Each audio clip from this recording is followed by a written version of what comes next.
الكوثر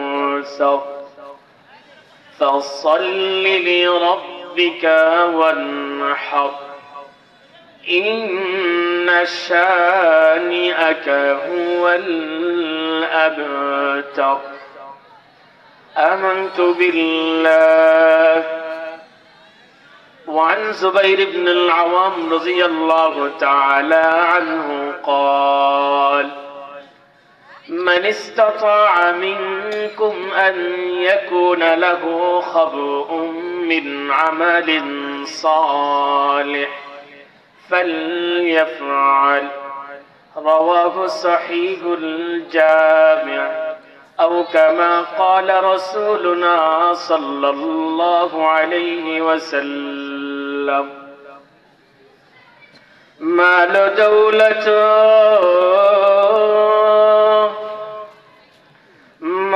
دولة علم حشمت कुछ नहीं कम आएगा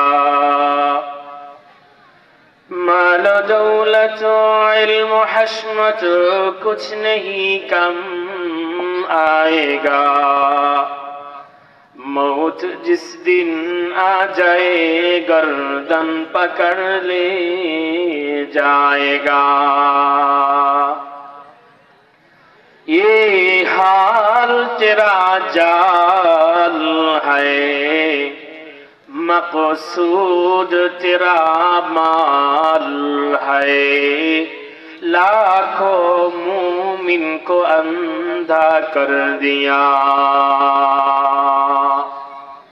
इलाही तुबतु मिन कुल्लिल मासी बिजाहिल मुस्तफा मौलल जमीई वहब ली फी मदीनतिही करारा बिईमानी वल्हक़नी बिलबक़ीई।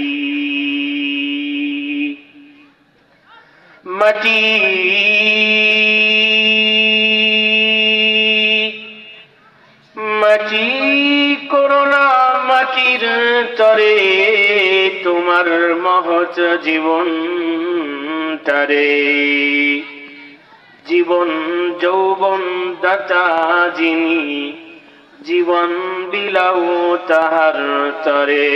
সকলে পড়ি লা ইলাহা ইল্লাল্লাহ লা ইলাহা ইল্লাল্লাহ লা ইলাহা ইল্লাল্লাহ লা ইলাহা ইল্লাল্লাহ। हजर में शजर में तेरे रंग बू है जिधर दिखता हो तू ही तू है।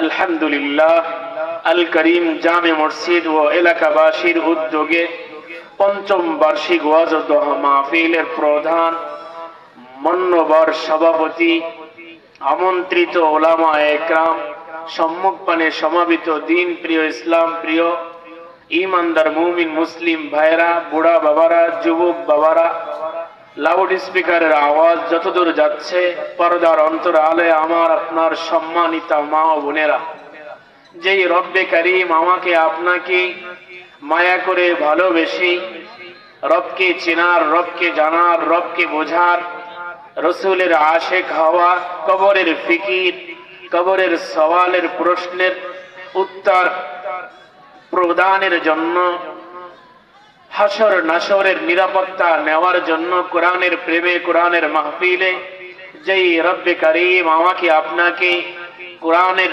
ডাকে সুন্নাতের মুজাকারায় আসার বসার সুযোগ করে দিলেন সেই রবের দরবারে দিল খুলে জবান খুলে সকলে পড়ি আলহামদুলিল্লাহ আলহামদুলিল্লাহ।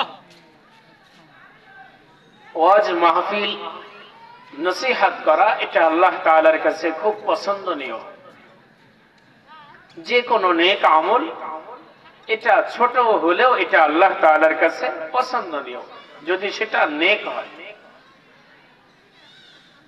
প্রকাশ্য আমলের চেয়ে আল্লাহ তাআলার কাছে গোপনীয় আমল অনেক দামি।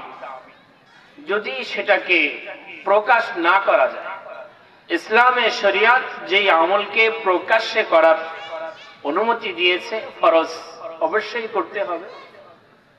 যেই আমলের ব্যাপারে আল্লাহ এবং তার রাসূল গোপনীয়তার ব্যাপারে আমাকে আপনাকে সুযোগ দিয়েছেন, সেখানে যদি কেউ প্রকাশ না করে, এটা অনেক বড় দামি আমল। গোপন আমল মানুষকে দামি বানায়, গোপন গুনাহ মানুষকে শেষ করে দেয়।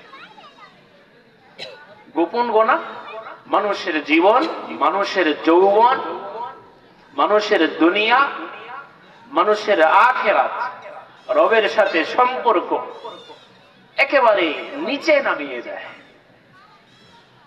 গোপন আমল রবের সাথে, রসূলের সাথে, দ্বীনের সাথে, আখিরাতের সাথে, কবরের সাথে তার বিশাল বড় সুসম্পর্ক দৃঢ় হয়, মজবুত হয়।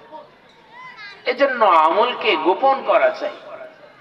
এই গোপনীয় আমল সম্পর্কে আমি আপনাদেরকে সামান্য পরিমাণ আলোচনা করব। এই একটি বিষয়, গোপন আমল। এই গোপন আমল আল্লাহর কাছে খুব পছন্দনীয়। গোপন আমল, এই জন্য আমার আপনার জিন্দেগির অনেক আমল আছে যেটা আমার স্ত্রী জানে, যেটা আমার মা জানে, যেটা আমার বাবা জানে, যেটা আমার ভাই জানে, যেটা আমার বোন জানে, যেটা আমার ছেলে জানে। আমার আপনার এমন কিছু আমল থাকা দরকার নাজাতের জন্য, যেটা আমি এবং রবের মাঝখানে দ্বিতীয় কোনো ব্যক্তি জানবে। এমন কিছু প্রিয় আমল যেখানে রিয়ার একেবারে 1% লেশ মাত্রা থাকবে, যেটা একমাত্র শুধুমাত্র আমি আমার রবের জন্যই করেছি। এমন কিছু আমল আমার আপনার আমল নামায় থাকার দরকার আছে কিনা? অবশ্যই থাকা দরকার। আল্লাহ আমাকে আপনাকে সেই রূপ আমলের তৌফিক দান করে। দেখেন, গোপন আমলের ব্যাপারে আল্লাহর রাসূল আমাদেরকে খুব উৎসাহিত করেছেন, উৎসাহ দিয়েছেন।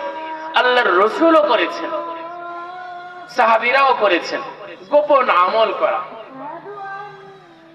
আমি আপনি কেন গোপন আমল আর করব? গোপন আমল এই জন্যই করব, গোপন আমল সেই সমস্ত ব্যক্তিরাই করতে পারে যার ঈমানের কোয়ালিটি সুন্দর, যার সাথে রবের সম্পর্ক সুন্দর, যার আখিরাতের জীবন দামি, যার আখিরাতের জীবন সুন্দর, যার ঈমানের কোয়ালিটি দামি, ঈমানের কোয়ালিটি সুন্দর, মানসম্মত, সেই সমস্ত ব্যক্তিরাই একমাত্র নিজেদের আমলকে গোপন করতে পারে।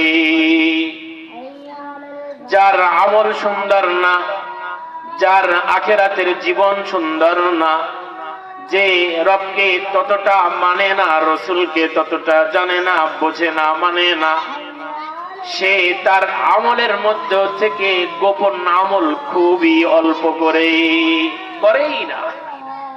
কেননা গোপন আমলে রিয়া নাই, জাহিরি আমলে অনেক কিছু থাকে। মানুষ আমাকে হাজি বলবে, গাজী বলবে, দাতা বলবে, ওয়াইজ বলবে, পীর বলবে, সে অনেক বড় নামাজ পড়ে, কিন্তু গোপন আমলে কিছুই নাই। এখানে মানুষ জানে না, শয়তান ধোঁকা দিতে পারে না। গোপন আমলে এখানে ইখলাস থাকে বেশি, তাকওয়া থাকে বেশি, দিল থাকে বেশি, রূহ থাকে বেশি। এই জন্য গোপন আমলের দাম আল্লাহর কাছে বেশি। এই জন্য ওমর ইবনে আবাসা রাদিয়াল্লাহু আনহু বলেন, قال لي رسول الله صلى الله عليه وسلم إن أقرب ما يكون الرب عز وجل من العبد جوف الليل الآخر فإن استطعت أن تكون ممن يذكر الله عز وجل في تلك الساعة فافعل। হাদিসটি আপনারা নাসাই, তাহাবি, মুস্তাদরাকে হাকিম সহ জামিউস সগীর আপনারা পাবেন। হযরত আমর ইবনে আবাসা রাদিয়াল্লাহু আনহু বলেন, বিশ্ব নবী মুহাম্মদুর রাসূলুল্লাহ সাল্লাল্লাহু আলাইহি ওয়াসাল্লাম আমাকে বলেন, যে বান্দা আল্লাহ তাআলার কাছে খুব কাছাকাছি হয়ে যায়, শেষ রাত্রির শেষ অংশে, রাত্রির শেষ ভাগে, তাহাজ্জুদের সময়ে, রাত্রির শেষ প্রহারে, শেষ অংশে বান্দা আল্লাহ তাআলার খুব কাছাকাছি হয়ে যায়, হে আমর ইবনে আবাসা, তুমি যদি সেই সময়টি, যেই সমস্ত বান্দা বান্দীরা আল্লাহ তাআলার ইবাদত করে গোপনে, যারা গোপনে নিজের চোখের জল ছেড়ে দেয়, হাউমাউ করে নাজাতের জন্য যারা কান্নাকাটি করে, নিজের জন্য করে, পরিবারের জন্য করে, সমাজের জন্য করে, রাষ্ট্রের জন্য করে, আল্লাহকে ডাকে, সালাতুত তাহাজ্জুদ, কিয়ামুল লাইল পড়ে, তেলাওয়াত করে, তাসবিহ করে, আল্লাহর রাসূল বলেন তুমিও সেই সমস্ত ব্যক্তিদের যদি দলভুক্ত হতে পারো, তাহলে তুমি হয়ো ফাফআল। এটা আমার পক্ষ থেকে তোমার প্রতি বিশেষ এক নসিহত। তুমি যদি সেই সময়টিতে কোনো আমল করতে পারো, ফাফআল, তুমি করো। এজন্য গোপন আমল মানুষকে দ্রুত দামি বানায়া দেয়। ও বাবারা, ও মারা, যারা এসেছেন খুব মনোযোগ সহকারে শুনবেন। ভালো হওয়ার জন্য, বুজুর্গ হওয়ার জন্য 10 বছর লাগে না, 40 বছর হওয়া শর্ত না, 60 বছর হওয়া শর্ত না। যদি কেউ হিম্মত করে, আজকে আমি বাইজিদ বুস্তামি হয়ে যাব, আজকে আমি আবু হানিফা হয়ে যাব, জুনায়েদ বাগদাদি হয়ে যাব, যদি সে হিম্মত করে, আল্লাহ তাআলা তার এই মঞ্জিলে পৌঁছার দায়িত্ব নিয়ে নিবেন। সুবহানাল্লাহ। শুধু বান্দা ইচ্ছা করবে নেক আমলে।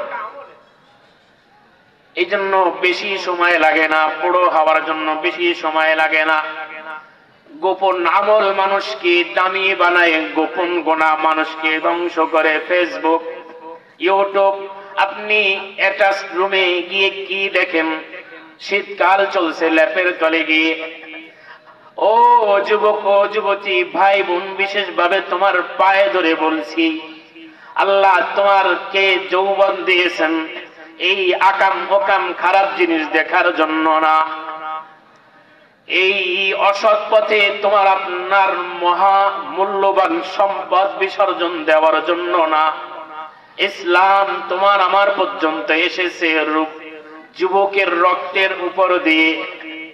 ইসলামের যারা আনসার মুহাজির, এদের ইতিহাস আমি আপনি জানি। বুড়া বাবাদের পরামর্শে যুবকদের রক্তের স্রোতের উপর উপমহাদেশে ইসলাম এসেছে। এই জন্য ইসলাম এতটা সহজেই এই দেশ থেকে যাবে না। এই জন্য গোপন আমল করা চাই। সাহাবায়ে কেরাম গোপন আমল করেছেন। এই জন্য আল্লাহর রাসূল সাল্লাল্লাহু আলাইহি ওয়াসাল্লাম বলেন, বুখারী মুসলিমে হাদিসটি পাবেন, যেই সমস্ত ব্যক্তিদেরকে আল্লাহ তাআলা আরশের নিচে ছায়া দিবেন, যেই দিন লা জিল্লা ইল্লা জিল্লুহু, যেই দিন আল্লাহর ছায়া ছাড়া কারো ছায়া থাকবে না। রাজা প্রজা, ধনী গরিব, শিক্ষিত অশিক্ষিত, সকলেই এক চাটিয়াল ময়দানে সমাবেত থাকবে। রব আরশে কারীম থেকে হুঙ্কার ছাড়বেন, আনাল মালিক আইনা মুলুকুল আরদ, বাদশা তো আমি, জমিনের রাজা বাদশারা কোথায়? যারা দাপট দেখাইছো তারা কোথায়? আল্লাহর হুঙ্কার শুনে পুরা হাসরের ময়দান, হাসরের ময়দানের মোড় চিত্র ঘুরে যাবে। সমস্ত নবী চিন্তায় থাকবেন, ইয়া নাফসি ইয়া নাফসি। আল্লাহর রাসূল বলেন, গোপন আমল এত শক্তিশালী আমল, যদি কোনো বান্দার মধ্যে এই গোপন আমলের অভ্যাস থাকে, ইনফাক ফি সাবিলিল্লাহ, যদি সে আল্লাহর জন্যই দিতে শেখে, যা কিছু দেয় খুব গোপনেই দেয়, স্ত্রীও জানে না, মা জানে না, ছেলেও জানে না, এমন ভাবে গোপনে দান করে, ডান হাত দিয়ে দিছে, বাম হাত টের পায় নাই, আল্লাহর রাসূল বলেন এই সমস্ত নারী পুরুষ কিয়ামতের ময়দানে ওই আরশে কারীমের নিচে আল্লাহ তাআলা ছায়া দিবেন। সুবহানাল্লাহ। عن أبي هريرة رضي الله عنه قال قال رسول الله صلى الله عليه وسلم رجل تصدق بصدقة فأخفاها حتى لا تعلم شماله ما تنفق يمينه। আল্লাহ তাআলা সেই সমস্ত নরনারীকে আরশে আজিমের ছায়ার নিচে ছায়া দিবেন যারা ডান হাতে এইভাবে ব্যয় করে যে বাম হাতও টের পায় না আমার মালিক কত টাকা দান করলো। সে এত বড় পাওয়ার ক্ষমতা রবের জন্য বিসর্জন দিল। আমি দিচ্ছি কাকে? সে তো অন্ধ না, সে তো বধির না। এজন্য ভাই আমি আপনি কিন্তু কোন কানা রবের ইবাদত করি না। আমার আপনার রব কি কানা? আমার আপনার রব কি বয়রা? আমার আপনার রব কি পাগল? এজন্য আমি আস্তে ডাকলেও তিনি শোনেন, আমি গোপনে আমল করলেও তিনি শোনেন, আমি চুপে চুপে একেবারে রুমের ভিতর মসজিদের ভিতর একেবারে ঝাপটি মেরে জায়নামাজের উপর যেইভাবে মানুষ শরীরের কাটা বদলে মানুষ যখন করে, অনেক বান্দা বান্দির মধ্যে এই অভ্যাসটা আছে, যখন জাহান্নামের কথা শুনে সে আউমাউ করে কান্দে। এই জন্য ভাই আমার আপনার গন্তব্য বাড়ি তো জান্নাত। আমার আপনার বাবা জান্নাতে ছিলেন, দুনিয়াতে আসছেন। আমার আপনার বাবা চলে গেছেন, আমি আপনিও চলে যাব। আমার আপনার গন্তব্য ঠিকানা জান্নাত। এই জন্য আমার আপনার আসল বাড়ির কথা যাতে আমি আপনি না ভুলে যাই। এই জন্য জান্নাত যেতে চাই গোপন আমল করতে হবে, গোপন আমল। এই জন্য সাহাবীদের মধ্যে গোপন আমল ছিল। এই জন্য আবু সাঈদ খুদরি রাদিয়াল্লাহু আনহু বলেন قال رسول الله صلى الله عليه وسلم صدقة السر تطفئ غضب الرب। হাদিসটি হাফেজ ইমাম সুয়ুতি রাহমাতুল্লাহি আলাইহি ওনার জামিউস সগীর কিতাবে এনেছেন। আল্লাহর রাসূল বলেন যদি কোনো বান্দা বান্দি গোপনে আল্লাহর জন্যই দান করে, আল্লাহ তাআলার সমস্ত আযাব গজব থেকে আল্লাহ তাআলা তাকে সুরক্ষা দান করেন। সুবহানাল্লাহ। সে রক্ষা পায়। এই জন্য গোপন আমল, গোপন আমলে ইখলাস বেশি, রিয়া নাই। এই জন্য গোপন আমল করা। আল্লাহর রাসূল গোপন আমল করতেন, সাহাবীদের মধ্যে গোপনের আমল ছিল।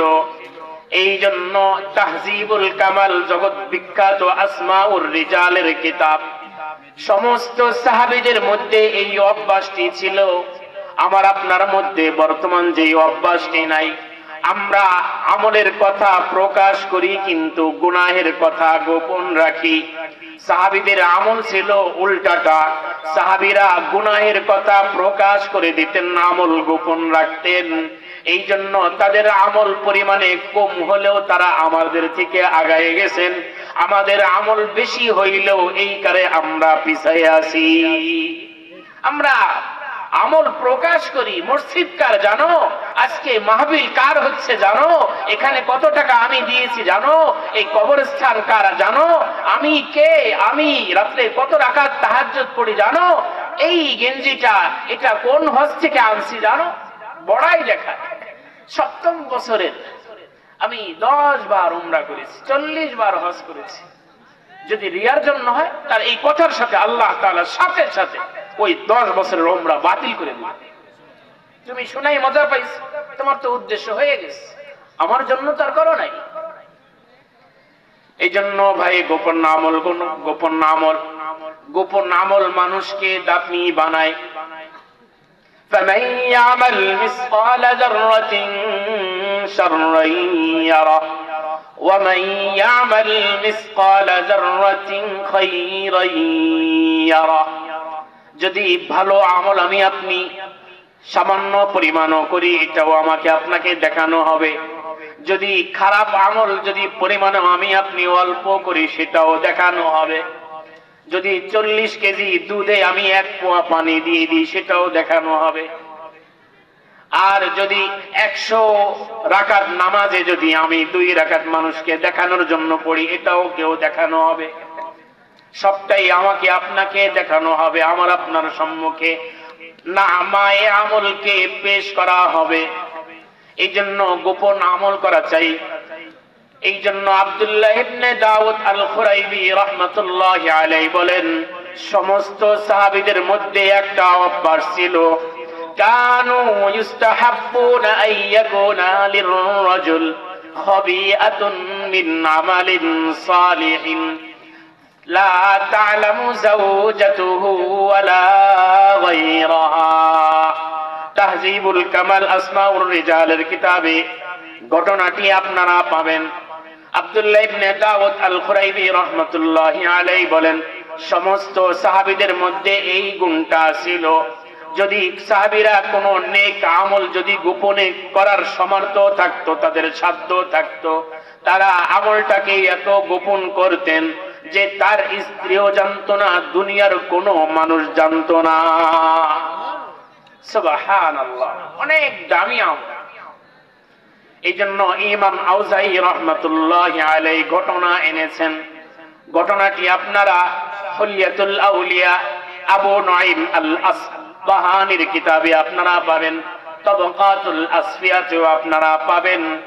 হযরত ওমর ইবনুল খাত্তাব রাদিয়াল্লাহু আনহু সকলেই জানি, আমিরুল মুমিনিন, আমিরুল মুসলিমিন, দ্বিতীয় খলিফা ওমর। সে তো ওমর, আল্লাহর রাসূল যাকে বলেছেন জান্নাতি, কপালওয়ালা। দুনিয়ার থেকে আল্লাহর রাসূল বলেছেন জান্নাতি জান্নাতি। কত বড় ভাগ্য, কত বড় কপালওয়ালা। ওমর রাদিয়াল্লাহু আনহু কি আমল করতেন আমি আপনাকে বলছি, আমাকেও বলছি। ইমাম আউজাই রাহমাতুল্লাহি আলাইহি সনদে ঘটনা আনেন, আন্না ওমর ইবনুল খাত্তাব খরাজা ফি সাওয়াদিল লাইল فرآه طلحة فذهب عمر فدخل بيتا ثم دخل آخر فلما أصبح طلحة ذهب إلى ذلك البيت। হযরত ইমাম আউজাই রাহমাতুল্লাহি আলাইহি বলেন, ওমর ইবনুল খাত্তাব রাদিয়াল্লাহু আনহুর একটি আমল ছিল, অনেক আমল ছিল। তিনি রাত্রি যখন গহীন হইতো, অন্ধকার হইতো, তিনি রাত্রির গভীর আধারে তিনি বের হয়ে পড়তেন। হযরত তালহা রাদিয়াল্লাহু আনহু দেখেন ওমর গভীর রজনীতে বাড়ি থেকে বের হয়েছেন। ওনার কৌতূহল জাগছে, তিনি কোথায় রাত্রির এত গভীরে যাচ্ছেন। দেখেন একটা বাড়িতে তিনি প্রবেশ করলেন। ওনার মধ্যে আরো কৌতূহল জাগলো, তিনি কেন অপরের ঘরে প্রবেশ করলেন। ঘর থেকে বের হইলেন, আর এক ঘরে তিনি আবার প্রবেশ করলেন। বেশিক্ষণ থাকলেন না। ঘরটা আবার তেমন দামি না যেখান থেকে ওমর কিছু নিয়ে আসবেন এমন না। তালহা রাদিয়াল্লাহু আনহুর কৌতূহল জাগছে, কেন গেলেন সেখানে, কি কাজ করলেন। যখন সকাল হলো, তালহা রাদিয়াল্লাহু আনহু যাহাবা ইলা যালিকাল বাইত, সেই ঘরে গেলেন সকালে। ফাইজা বিআজুজিন আময়া মাকআদা, সেই ঘরে প্রবেশ করলেন, দেখলেন কর্ম অক্ষম, কাজ করতে পারে না, ল্যাংড়া, প্যারালাইজড, এমন বয়োজ্যেষ্ঠ অনেক নারী পুরুষ সেখানে আছে। ফাকাল লাহা, তিনি তাকে জিজ্ঞাসা করলেন, মা বালু হাযার রাজুল ইয়াতিক, গত রাত্রে যেই বেটা তোমাদের কাছে আসছিল, কেন আসছিল? মহিলারা বলল, কেন আসছিল তুমি জানতে চাও? তারা উত্তর দিল, আন্নাহু ইয়াতাআহাদুনি মুনযু কাযা ওয়া কাযা ওয়া ইসলিহুনি ওয়া ইয়াখরুজু আনিল আযা। ওমরের গোপন ভেদ তুমি জানতে চাও, তুমি তালাশ করছো। ওমর ঘর থেকে কি নিল, কি পাইল, জানো? কে আসছিল, কেন আসছিল? আমি তো তাকে চিনি না, অন্ধ, আমরা দেখি না, আমাদের প্যারালাইজ, আমরা হাঁটা চলা করতে পারি না, কাজ করে খাইতে পারি না। ওমর প্রতিদিন আমাদের ঘরে এসে আমাদের খোঁজ খবর নিয়ে যায়, আমাদের ঘরের কাজগুলো তিনি করে দিয়ে যান, আমাদের শারীরিক খেদমত তিনি করে যান, যা কিছু করার আছে যেইগুলোকে আমরা আমাদের বর্তমান আমরা ঘরের যারা কাজ করে, বুয়ারা যারা কাজ করে, সুইপার, রোড ক্লিনার, ঝাড়ুদার, এই কাজগুলো তিনি এসে রাত্রি বেলায় করেন। তিনি সকালে তিনি চলে যান। যখন এই কথা তলহা তিনি শুনলেন, তলহা রাদিয়াল্লাহু আনহু কাঁদলেন এবং বললেন, সাকালাতকা ইয়া তলহা, হে তলহা তুমি ধ্বংস হও। এই সারাত ওমর তাত্তাবি, ওমর তার কিছু আমলকে গোপন করছে, যেই গোপন আমলের ব্যাপারে ওমর ছাড়া, আল্লাহ ছাড়া দুনিয়ার কোনো মানুষ জানে না। ওমরের সেই গোপন তুমি অন্বেষণ করছো, তুমি করো না, তুমি যদি পারো তুমি নিজে করো। আরেকজন গোপন আমল কি করছে এর পিছনে তুমি লেগো না। আমি আপনি সকলেই জানি ওমর ইবনে আব্দুল আজিজ, ওমর ইবনে আব্দুল আজিজের ইতিহাস, ন্যায়পরায়ণের ইতিহাস সকলেই জানে। কিন্তু ওমর ইবনে আব্দুল আজিজ কোন ধাক্কা খেয়ে তিনি ওমর ইবনে আব্দুল আজিজ হলেন, অনেক মুসলমান জানে না, অনেক দিনদার মানুষও জানে না। ওমর ইবনে আব্দুল আজিজ রাহমাতুল্লাহি আলাইহি এখনো তিনি খলিফা নিযুক্ত হন নাই। তদনীন্তনকালে তিনি গভর্নর, খলিফা আব্দুল মালিক ইবনে মারওয়ান, উমাইয়ার খলিফা। ওমর ইবনে আব্দুল আজিজের আপন চাচা, এই চাচার মেয়েকে আবার তিনি বিবাহ করেছেন। একদিক থেকে চাচা, অপর দিক থেকে শ্বশুর। খলিফা আব্দুল মালিক ইবনে মারওয়ান, উমাইয়া বংশের খলিফা। তিনি 21 বছর তিনি বাদশাহী করলেন, খলিফাতের নিযুক্ত তিনি থাকলেন, মুসলিম উম্মার শাসন তিনি করলেন এক থেকে 21 বছর। 21 বছরের পর তার ইন্তেকাল হলো। ইন্তেকাল হলেন ওমর ইবনে আব্দুল আজিজ রাহমাতুল্লাহি আলাইহি। তিনি চিন্তা করলেন, আমার আপন চাচা আবার শ্বশুর, আমি আমার আপন চাচাকে শেষবার আমি একটু দেখব। কাফন রেডি হয়ে গেল, জানাজা রেডি হয়ে গেল, কবর প্রস্তুত, কবরে রাখানো হলো। ওমর ইবনে আব্দুল আজিজ কবরে নামলেন। আব্দুল মালিক ইবনে মারওয়ান শেষ নজর তাকে তিনি দেখবেন। চাচা এবং শ্বশুর লাশের কাফনের কাপড়টা একটু খুললেন, দেখলেন চাচার চেহারা হাবশি গোলামের চেয়েও আরো বেশি কালো হয়ে গেছে। আরবের মানুষ পাকা আমের মতন টলটল চেহারা, কিন্তু আজকে তার চেহারা কালো হয়ে গেছে কেন? রাজা বাদশাদের পৃথিবীর সমস্ত মানুষের মধ্যে দুইটা নিয়ম আছে। কেউ তার ক্ষমতাকে অপব্যবহার করে আল্লাহকে নারাজ করে, কে তার সম্পদকে অপব্যবহার করে আল্লাহকে নারাজ করে। কেউ তার ক্ষমতাকে সঠিকভাবে ব্যবহার করে আল্লাহকে রাজি রাখে, কেউ আবার তার অর্থকে সঠিক পথে ব্যয় করে আল্লাহকে রাজি রাখে। ওমর ইবনে আব্দুল আজিজ বিশাল বড় ধাক্কা খেলেন। 21 বছরের তিনি শাসন করলেন। তিনি আরবের মানুষ, তার চেহারাটা কুচকুচি লাল হয়ে গেল, কুচকুচি কালো হয়ে গেল, বারবার কিবলা থেকে সরে যায়। হয়তো তিনি আল্লাহকে নারাজ করেছেন, ক্ষমতার অপব্যবহার করলেন, এই জন্য আল্লাহ নারাজ, এই জন্য তার চেহারা কালো হয়ে গেছে। সংসদ বসলো, পরবর্তী খলিফা কে হবেন, তাকে আমির বানানো যায়। খলিফা আব্দুল মালিক ইবনে মারওয়ানের ছেলে সুলাইমান ইবনে আব্দুল মালিকের ব্যাপারে রায় আসলো, তিনি মুসলিম উম্মার উমাইয়ার খলিফা নিযুক্ত হবেন। তিনি হলেন, তিনি একাধারে 9 মাস তিনি শাসন কার্য পরিচালনা করলেন।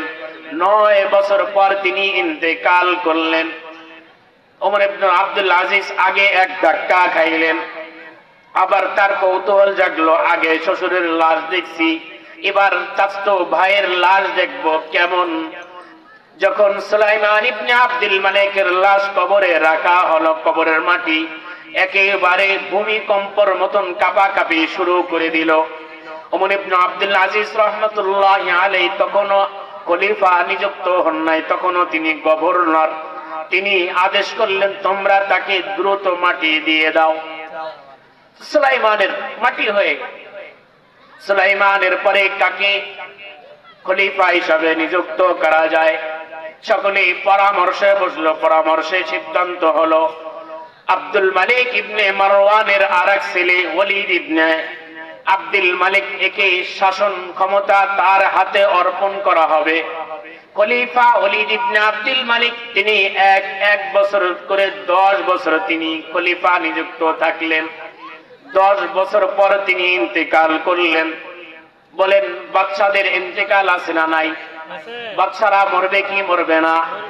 রাজারাও মরবে, প্রজারাও মরবে, দিনদাররাও মরবে, বদ্দিনরাও মরবে, মুসলিমও মরবে, অমুসলিমও মরবে। এই জন্য মরা তো অবশ্যই লাগবে।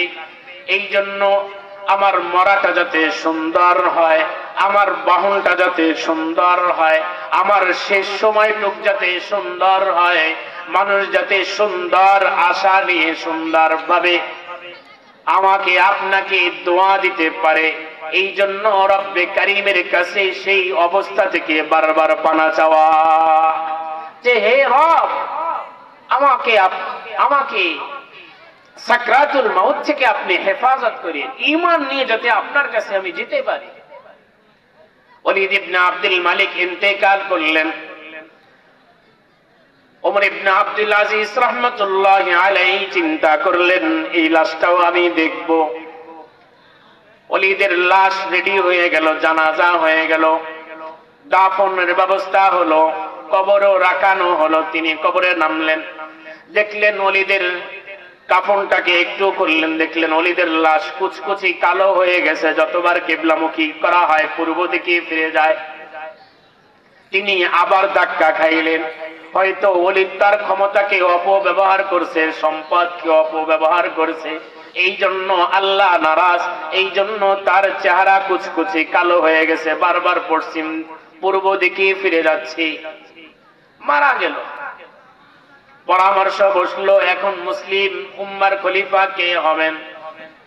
সকলে পরামর্শে সিদ্ধান্ত নিল ওমর ইবনে আব্দুল আজিজ রাহমাতুল্লাহি আলাইহিকে পদোন্নতি দেওয়া হবে, প্রমোশন দেওয়া হবে। আজকে তিনি আর গভর্নর থাকবে না, তিনি গভর্নর থেকে তাকে মুসলিম উম্মার খলিফা নিয়োগ দেওয়া হবে। ওমর ইবনে আব্দুল আজিজ তিনি রাজ পরিবারের মানুষ, তিনি রাজার মেয়েকে বিবাহ করেছেন, আত্মীয় স্বজন সকলেই রাজা। ওমর ইবনে আব্দুল আজিজ রাহমাতুল্লাহি আলাইহি আল বিদায়া ওয়ান নিহায়া সহ বহু ইতিহাসের কিতাবই আপনারা পাবেন। ওনার বাৎসরিক ইনকাম ছিল 40,000 স্বর্ণ মুদ্রা। সুবহানাল্লাহ, কত হাজার? 40,000 স্বর্ণ মুদ্রা। উনি যখন মুসলিম উম্মার খলিফা নিযুক্ত হলেন, 400 স্বর্ণ মুদ্রা রাখা বাদ বাকি সমস্ত সম্পদ তিনি বাইতুল মালে সদকা করে দিলেন। সুবহানাল্লাহ। তিনি মুসলিম উম্মার খলিফা নিযুক্ত হওয়ার আগে যখনই কোনো দিকে যাইতেন, ওনার পিছনে 60টা উটের গাড়ি যাইত। কোন গাড়িতে পোশাক থাকতো, প্রসাধনী থাকতো, মুকুট থাকতো, জুতা থাকতো। তিনি ঘন্টায় ঘন্টায় তিনি পরিবর্তন হতেন, চেঞ্জ করতেন। আজকে তিনি গভর্নর থেকে খলিফা হলেন। ওমর ইবনে আব্দুল আজিজ রাহমাতুল্লাহি আলাইহি মুসলিমদের উদ্দেশ্যে, জাতীয় উদ্দেশ্যে শপথ বাক্য পাঠ করলেন। তিনি ভাষণ দিলেন, ইয়া আইয়ুহান নাস, ইয়া আইয়ুহান নাস ইত্তাকুল্লাহ। হে মানুষগণ, তোমরা আল্লাহ তাআলাকে ভয় করো, আল্লাহ তাআলাকে ভয় করো। আজকে আমি তোমাদেরকে একটা গোপন বিষয় প্রকাশ করে দিব। আমি জানি তোমরা জানো না, আমি গোপন করেছি, আজকে প্রকাশ করে দিব। আমি আমার শ্বশুর চাচার লাশ মাটিতে নামাইছি, তার চেহারা কালো হয়ে গেছি। তার বড় ছেলে সুলাইমানের লাশ আমি কবরে নামাইছি, কালো হয়ে গেছি, পূর্ব দিকে ফিরে গেছি। তার ছোট ছেলে ওলীদের লাশ আমি কবরে নামাইছি, কালো হয়ে গেছে, পূর্ব দিকে ফিরাইছে। কেন জানো? সে আল্লাহকে নারাজ করেছে, সম্পদের অপব্যবহার করছে, ক্ষমতার অপব্যবহার করছে, এই জন্য আল্লাহ নারাজ হয়েছে। আমি তোমাদেরকে বলছি, আমি আল্লাহকে যে কোনো বিনিময়ে আমি রাজি করব। দেখবা এই চেয়ারে বসে আমি আল্লাহকে কিভাবে রাজি করি আমি তোমাকে দেখাবো, আমি তোমাদেরকে দেখাবো এই চেয়ারে বসে আমি রবকে কিভাবে আমি রাজি করাবো। বিশাল বড় চ্যালেঞ্জ, তিনি কত বড় পাটা তিনি চ্যালেঞ্জ নিলেন যে এই চেয়ারে বসে মুসনাদে বসে আমি ওমর ইবনে আব্দুল আজিজ কিভাবে আল্লাহকে রাজি করতে হয় আমি তোমাদেরকে দেখাবো। প্রথম ভাষণ দিলেন ওমর ইবনে আব্দুল আজিজ। আমি এই কথা বলি শেষ করছি। মুহতারাম মুরব্বি চলে আসছে। ওমর ইবনে আব্দুল আজিজ রাহমাতুল্লাহি আলাইহি প্রতি জুমায় যিনি প্রথম ভাষণে খুতবা যেটা আমরা দিই, তিনি ভাষণের শুরুতে বলতেন, ইয়া আইয়ুহান নাস আসলিহু আখিরাতাকুম ইউসলিহুল্লাহু দুনিয়াকুম আসলিহু সারাইরাকুম ইউসলিহুল্লাহু আলানিয়াতাকুম। আপনারা এই বাক্যটি আল বিদায়া ওয়ান নিহায়া সহ বহু ইতিহাসের কিতাবে পাবেন। ওমর ইবনে আব্দুল আজিজ রাহমাতুল্লাহি আলাইহি বলতেন, হে আমার প্রজারা, আমার দেশের লোকেরা, আমার নাগরিকরা, আমার মুসলমান ভাই বোনেরা, তোমরা শুনে রাখো, তুমি তোমার আখিরাতকে ঠিক করো, তুমি তোমার আখিরাতকে সংশোধন করো, তোমার দুনিয়া আল্লাহ তাআলা নিজেই ঠিক করে দিবেন। সুবহানাল্লাহ। তুমি তোমার আখিরাত ঠিক করো, আল্লাহ তাআলা তোমার দুনিয়া ঠিক করে দিবেন। তুমি তোমার গোপন ঠিক করো, আল্লাহ তাআলা তোমার প্রকাশ্যটা ঠিক করে দিবেন। তুমি তোমার বাতেন সির এটাকে ঠিক করো, আল্লাহ তাআলা তোমার বাহিরটা ঠিক করে দিবে। এই জন্য তুমি তোমার ভিতরটাকে পরিষ্কার করো, আখিরাতকে ঠিক করো, দুনিয়া তোমার বাহির আল্লাহ তাআলা নিজ জিম্মায় ঠিক করে দিবেন। এই জন্য আমলকে গোপন করা, যদি গোপন আমল করি আখিরাত সহজ হবে, কবরের সওয়াল সহজ হবে, আমার আপনার আমল ভারী হবে, মিজানের পাল্লায় নেক আমল ভারী হবে, আমার আপনার মৃত্যু সহজ হবে, আমার আপনার জান কবজ করবে রহমাতের ফেরেশতা। এই জন্য ভাই বাবারা বোনেরা মারা যারা এসেছেন আমার আপনার পক্ষ থেকে আপনার প্রতি দাবি, ওগো ভাই ওগো মা বোন, আমি আপনি যতই আমল করি আমার আপনার আমলের মধ্যে থেকে এমন কিছু কিছু আমল থাকা চাই, এমন কিছু নামাজ, এমন কিছু যাকাত, এমন কিছু রোজা, এমন কিছু হজ, এমন কিছু কথা এমন হওয়া চাই যেটা আমি একমাত্র আমার রব্বের জন্যই বলেছি করেছি, পৃথিবীর অন্য কোনো মানুষ জানে না, তাদের জন্য আমি করব না। হিম্মত করা যাবে না? কিছু জিকির করব, কিছু তেলাওয়াত করব, কিছু আমল যে আমার স্ত্রীকেও বলবো না, এত গোপনে করব। আবু বকর রাদিয়াল্লাহু আনহু সূরা আ'লা সূরা গাশিয়া আল্লাহ তাআলা আলোচনা আনছে, ফাআম্মা মান আ'তা ওয়াত্তাকা ওয়াসাদ্দাকা বিল হুসনা। আবু বকরের শানে এই আয়াত সমূহ নাযিল হয়েছে। আবু বকর রাদিয়াল্লাহু আনহু চার ভাবে দান করতেন। কয় ভাবে ভাই? চার ভাবে, দিনে, রাতে, গোপনে, প্রকাশ। এর বাইরে দান করার সিস্টেম আছে? রাতে, দিনে, গোপনে, প্রকাশ। আমি আপনিও এইভাবে দান করব, আল্লাহর জন্যই করব। আল্লাহ তাআলা আমাদের সকলকে এই সমস্ত কথাগুলোর উপর আমলের তৌফিক দান করেন। আগে যত কথা হয়েছে, সামনে যত যোগ্য বুজুর্গ উলামা ইকরাম কথা বলবেন, আল্লাহ তাআলা সকলের ভালো কথার উপর আমাদের সকলকে জমে বসে আমলের শোনার নিয়তে, তাবলীগের নিয়তে আল্লাহ তাআলা শোনার বলার তৌফিক দান করেন। আমিন। ফাইন আসাবতু ফাহুয়া মিনাল্লাহ ওয়া ইন আখতাতু ফাহুয়া মিন্নি ওয়া মিনাশ শাইতান। আসসালামু আলাইকুম ওয়া রাহমাতুল্লাহি ওয়া বারাকাতুহু। আলহামদুলিল্লাহ।